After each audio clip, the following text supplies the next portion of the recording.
दोस्तों, सुज़लॉन एनर्जी की बात करें तो स्टॉक के अंदर 3 दिन से जो तेजी का दौर शुरू हुआ था वो थम गया है। इसके पीछे सबसे बड़ा रीज़न है कि आज बहुत भारी गिरावट हुई है बाजार में। सेंसेक्स लगातार नए लो बना रहा है, अपने पिछले 1 साल के लो के आसपास पहुंच चुका है।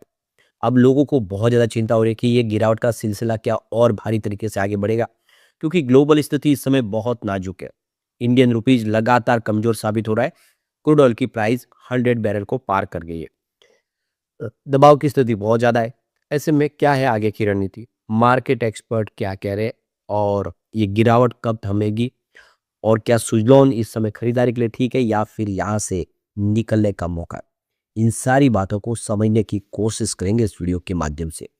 लेकिन फ्रेंड्स, उससे पहले अगर आप पहली बार हमारे चैनल पे आए तो चैनल को सब्सक्राइब कर दीजिए, एक बेल आइकॉन दबा दीजिए ताकि जब भी नया वीडियो बने पहला नोटिफिकेशन आपको मिले। वीडियो पसंद आए तो लाइक से जरूर कीजिए। चलो फ्रेंड्स, वीडियो स्टार्ट करते हैं। मैं हूँ आपका दोस्त SB दवे और माँ के अपने चैनल ऑनलाइन कमाई में आपका बहुत बहुत स्वागत है। सबसे पहले बाजार की बात करें तो आज BSE सेंसेक्स 74,563 के स्तर पे आ गया। आज 1,470 पॉइंट की भारी गिरावट देखने को मिली, यानी 1.93% गिर गया है। BSE सेंसेक्स 2% के आसपास की बड़ी गिरावट देखने को मिली है, यानी बाजार की स्थिति बहुत ज़्यादा कमज़ोर साबित हो रही है। एक समय जो हमारा सेंसेक्स 86,000 के पार पहुंच गया था, वो सेंसेक्स इस समय 74,000 के आसपास है, यानी 12,000 पॉइंट की भारी गिरावट सेंसेक्स में देखने को मिल रही है।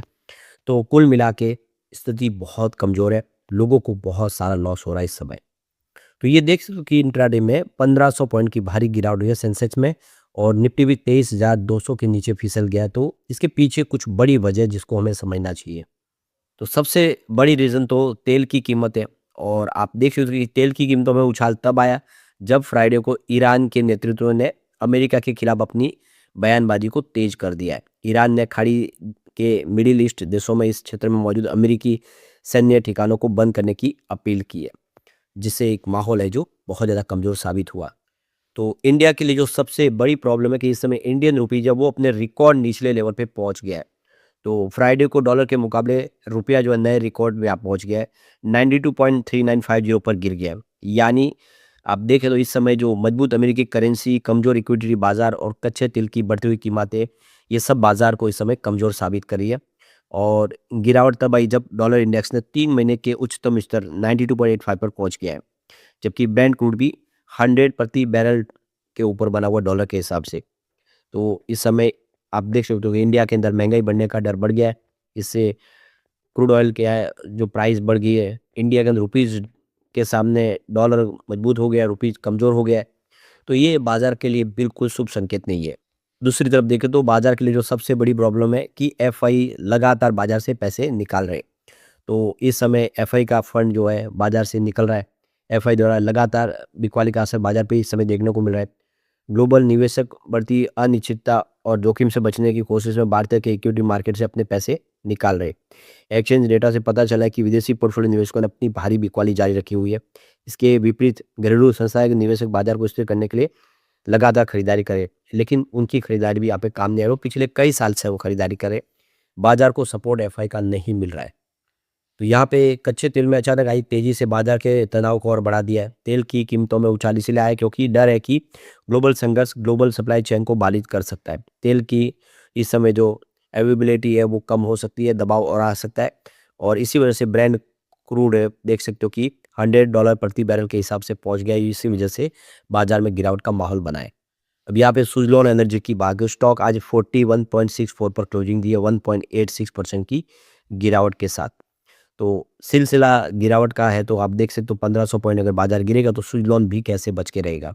जबकि क्वालिटी बाइंग हो रही है, स्टॉक में खरीदारी लोग कर रहे हैं, लेकिन बाजार का बिल्कुल साथ नहीं मिल रहा है इस समय स्टॉक को।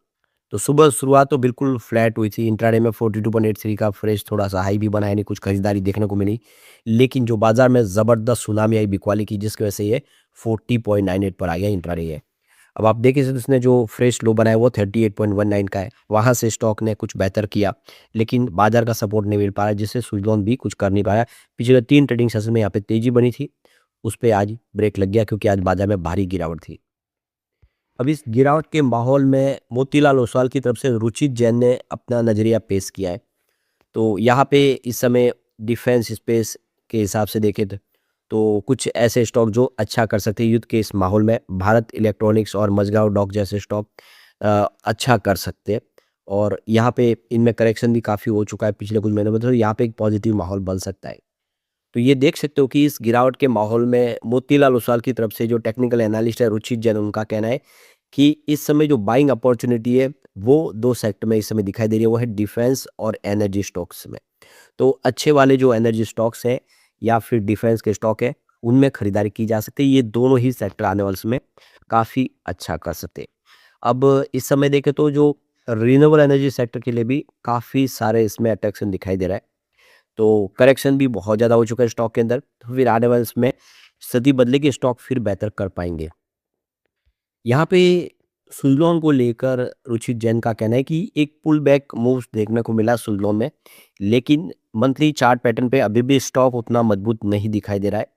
तो स्टॉक में आप देख सकते हो कि अभी भी दबाव की स्थिति है, चार्ट पैटर्न यही कह रहे हैं कि कमजोरी बाकी है, यानी बड़ी तेजी इस समय देखने को नहीं मिलेगी। यानी उसके हिसाब से अभी ये समय खरीदारी का समय नहीं दिखाई दे रहा है। तो बाजार अगर साथ नहीं देगा तो सुज़लोन भी कुछ नहीं कर पाएगा। अच्छे-अच्छे स्टॉक तरह से हो रहे हैं। हमें होप करनी होगी कि बाजार सुधरे तो सुज़लोन जैसे शेयर बहुत अच्छा कर सकते हैं। इसके लिए इंतज़ार करना होगा।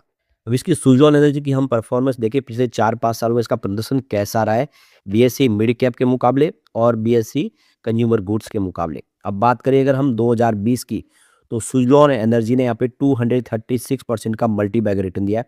इस दौरान बीएसई मिड कैप में 19.90% की तेज़ी बनी है, यानी 20% की तेज़ी। और बीएसई गुड्स में देखें तो यहाँ पे 10.6% की तेजी थी। इसका मतलब ये है कि 2020 में इसने ज़बरदस्त रिटर्न दिया अपनी पेयर कंपनियों की तुलना में। अगर हम बात करें 2021 की, तो सुज़लोन ने 52.20% का रिटर्न दिया है। इस दौरान बीएसई मिड कैप में 39.20% की तेज़ी बनी है और बीएसई सीजी में 53.40% की तेज़ी बनी। तो बीएसई सीजी सुज़लोन के मुकाबले थोड़ा ठीक साबित हुआ। अब बात करें 2022 की, तो सुज़लोन ने 13.2% का पॉजिटिव रिटर्न दिया है, जबकि बीएसई मिड कैप ने 1.4% का पॉजिटिव रिटर्न दिया है और बीएसई सीजी ने 16% का पॉजिटिव रिटर्न दिया। तो यहाँ पर भी बीएसई देख लो कि यहाँ पे कैपिटल गुड्स का प्रदर्शन अच्छा रहा है सुज़लोन के मुकाबले। अब यहाँ पे देखें 2023 की बात हो, फिर से सुज़लोन विनर साबित हुआ है। 206% 60% का ज़बरदस्त रिटर्न दिया है, जबकि मिड कैप में 45% की तेज़ी बनी है, सीजी के अंदर 66% की तेज़ी बनी है। यहाँ पे विनर फिर से सुज़लोन साबित हुआ है।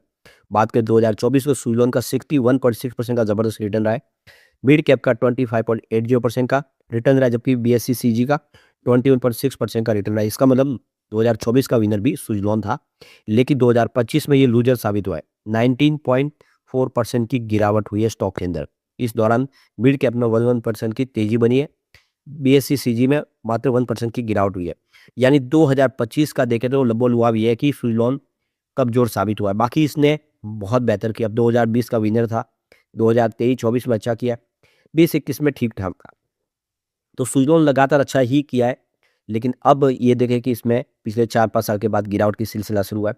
पर आने वाले समय स्थिति बदलेगी, सुज़लोन फिर बेहतर करेगा क्योंकि ये विनर है, हीरो है, लगातार अच्छा प्रदर्शन करता है।